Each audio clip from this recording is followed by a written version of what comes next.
Hello everyone, in this video I'm going to show you how to use our URL list checker tool. So this tool accepts a list of URLs. They can be domains or full URLs, and it will check to see if they meet all of your criteria that you specify below here. So it's a pretty simple tool to use.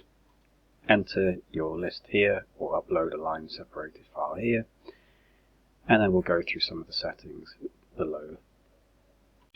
Now, the first thing to note, for a website to pass your criteria, it must pass all of the checks that you specify. So if it passes one check, fails another one, it won't show as passing all of your criteria. So let's start with a simple one.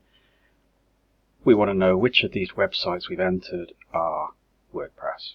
So we're going to check, is WordPress? We're going to click Start, and it'll work its way through the list, and then we'll have a look at the results in a second.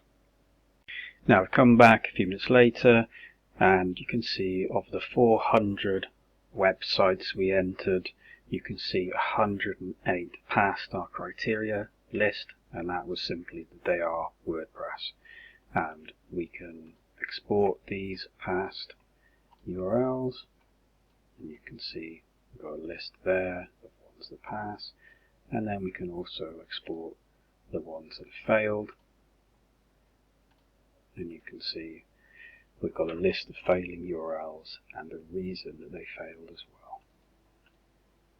So let's do a few more little demo checks, and we're going to see which of these 400 websites are probably just blogs.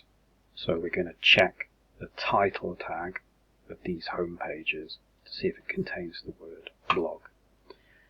We'll come back in a minute and we'll see what we found.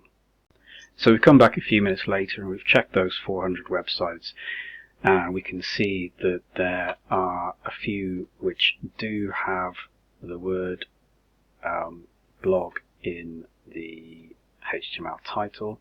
If we just open one of these up randomly, you can see that it does have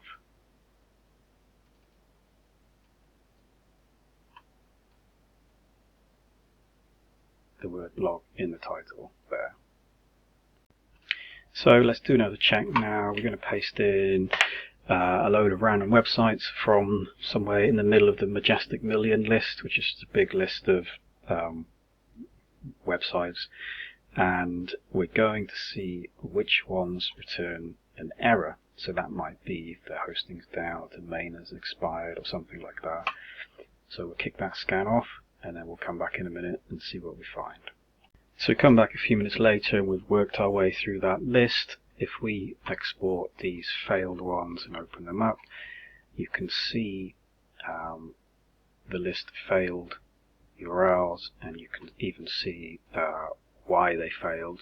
Some have connection errors, some serve up a web page but it has a 403 error, etc. So that's a really quick, easy way of seeing which websites are dead on a big list. And you can do other checks like filtering the URL for certain keywords, or you can even check the entire HTML of the home page, or you can enter a full URL in here as well, if you like. You can check the full URL of the home page to see if it contains any kind of HTML you want in there. So I think that was an example where I checked for to see if a big list of websites were using Google Analytics, I think that was. So you can do all kinds of cool creative things with this tool. So that concludes our demo. Hopefully you find the tool useful, and as always, thank you for watching.